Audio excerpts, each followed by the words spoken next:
Agora, se a gente fosse falar, vamos falar assim, né, carros que são medianos, né, para a população. Quais carros você gosta? Marcas, enfim, porque assim, não falando de um carro, né, muito alto, né, um Porsche, porque a gente sabe que Carros tomara que que dá um pra dia a você gente tenha. investir. O carro Mas de 100 a carros 200 mil reais. isso, um carro que porque... seja, assim, mais viável. Então, quando a gente fala de... É até ridículo, né? Eu participei um dia com a Paulinha, que você conhece lá do Morning Show, quando ela ainda estava no Morning Show, e ela deu uma gargalhada, isso faz uns 3 anos, quando ela e o Paulo Matias, que ele apresentava o Morning Show, me perguntaram de carros de entrada e tal. Eu comecei a falar, porque pra gente... a gente nem pensa mais, a gente já absorveu, já foi contaminado pelos valores e fala normalmente, né? É aquela história de você falar de um Porsche de 700, 750 mil, o texto mas o outro é bem mais caro e tal, mas já tá. Agora, a hora que você põe a mão no bolso, cara, pagar 700 mil num carro é diferente. Então eu tô falando para um público que não está acostumado com valores e falo para Paulinha que o nosso carro de entrada estava custando, era um Kwid da Renault, custava 72, 75 mil, que era o carro mais barato do Brasil, mas para você ter um carro mínimo decente, que era um Onix Plus, um Onix um pouquinho, 100, 110 mil. Ela deu um grito nisso e falou, o quê? Se você comprar um carro de entrada que tem um pouquinho mais, não é luxo, eu vou gastar 100 mil reais, é 100 mil reais. Então, quando eu falo essa faixa de 100, é o básico, não existe carro... O pessoal toma até um susto, né, de tão que caro, é muito né? dinheiro, 100 mil reais num carro é muito dinheiro. A população brasileira que tem um salário mínimo de R$1.500 é muita grana. Exatamente, porque não adianta fazer a conta, André, como muita gente faz, mas o carro nos Estados Unidos é o mesmo, alguns carros nos Estados Unidos têm um preço... Não é, peraí. O poder aquisitivo deles é 5 vezes mais que o nosso, então se o carro for o mesmo preço, o nosso é 5 vezes mais caro. Sim. Porque o poder aquisitivo, ou seja, o poder de compra que você tem, o quanto você recebe, né? Ou seja, PIB, tudo isso faz parte dessa conta para ver se o carro é barato ou caro. E o nosso carro acaba sendo muito caro, porque a gente tem baixo poder aquisitivo e quase metade do valor do carro são impostos. Exato. Praticamente metade olha do valor que absurdo, do carro. né? Puta absurdo.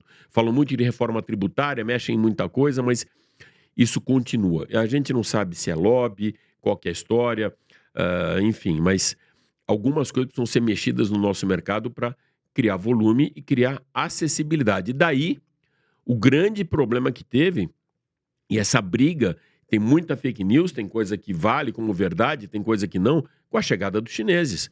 Porque os chineses chegaram no mercado nosso aqui, trazendo carros com qualidade, com preço, com garantia do pós-venda, com garantia de recompra, e mexeu com a indústria, mexeu com a Anfávia, mexendo com as grandes montadoras do país. E esses caras tiveram que reduzir custo e dar uma achatada no preço, que a gente começou a ver que eram preços reais. Então, não só o lado do imposto, Carol, mas o carro também tem muita coisa que acaba sendo agregada no valor do carro acima do razoável, né? Porque, concorda comigo? Falar que um carro... Quando vê essa medida do governo falando de carro popular, aí eles colocaram no mercado 1 bilhão e depois mais 500 milhões, 1,5 bilhão, porque era o carro popular. Cara, tem que ser muito cara de pau chamar um carro de 72 mil reais, carro popular de acesso à classe mais pobre. Exato.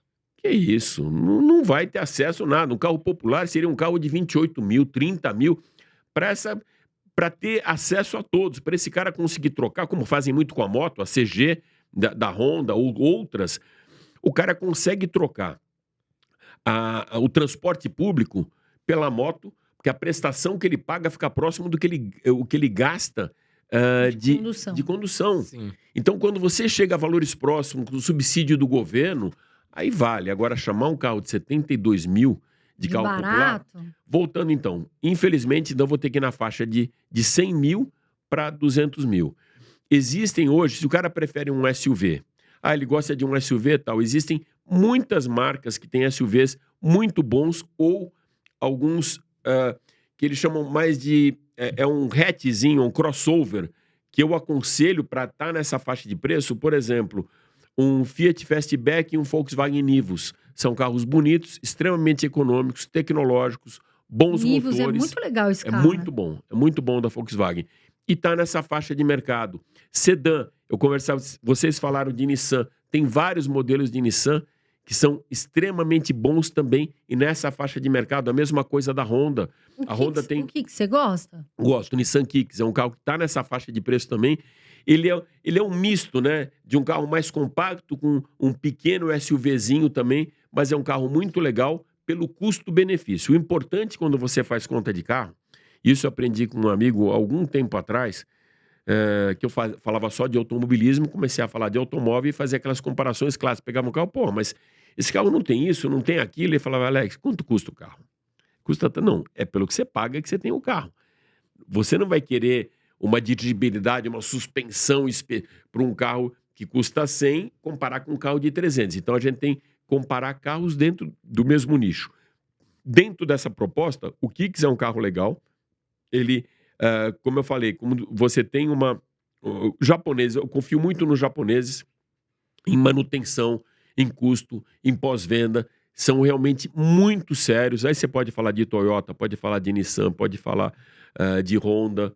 É um patamar de confiabilidade muito grande. A minha única ressalva deles é que o design deles é muito clássico, muito conservador, né? Eles não têm um upgrade, por exemplo, que tem os chineses.